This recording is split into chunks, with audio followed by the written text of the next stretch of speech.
کار دی د تعلیم او تربیې لوی مسؤلیت ورونو.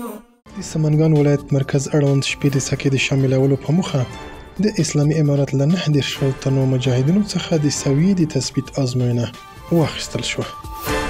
امتحان 4.5 ماهه مدارس دینی خصوصی بر روز شنبه 25 ماه سنبله سال جاری در ولایت‌های ننگرهار، تخار، جوزجان، هلمند، قندهار و شمار دیگر از ولایت‌ها آغاز شد.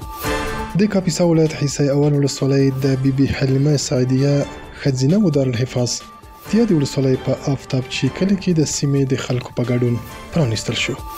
ریاست معارف ولایت ننگرهار بر روز شنبه هفته جاری برای 8815 شاگردان 30 باب مکاتب ولسوالی در نور این ولایت کتاب‌های درسی توزیع کرد.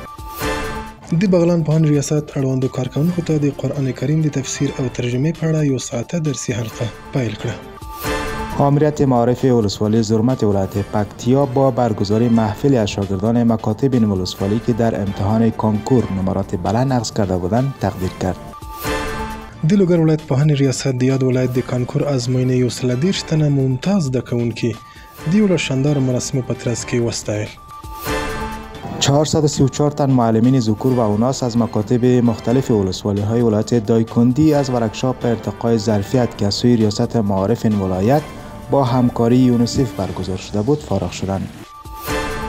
د غزنی ولایت خوږیاڼۍ ولسوالۍ اړوند د سید شهدا حضرت حمزه مدرسې 18 تنو نارینه او ښځینه فارغانو ته د یو لوړ شانداره مراسمو په ترڅ کې د فضیلت پګړۍ او څادرونه ورپسر شول.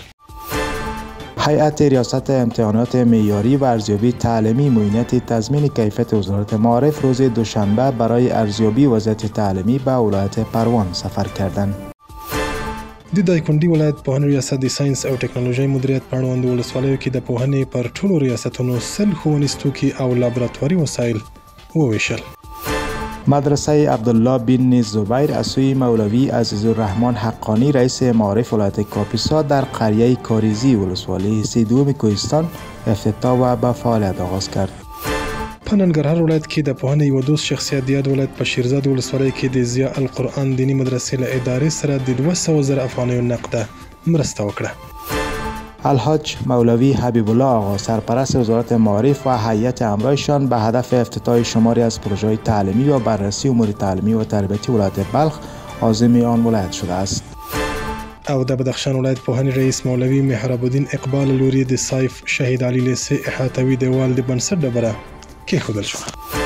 ساختمان یک باب مکتب در ولسوالی خانقاه ولایت جوزجان که با هزینه مردمی به مبلغ 1,200,000 افغانی اعمار شده است از سوی ریاست معارف این ولایت افتتاح و به بهره برداری سپرده شد. کار دی د تعلیم او تربیې لوی مسؤلیت ورونو غواړي همت ورونو.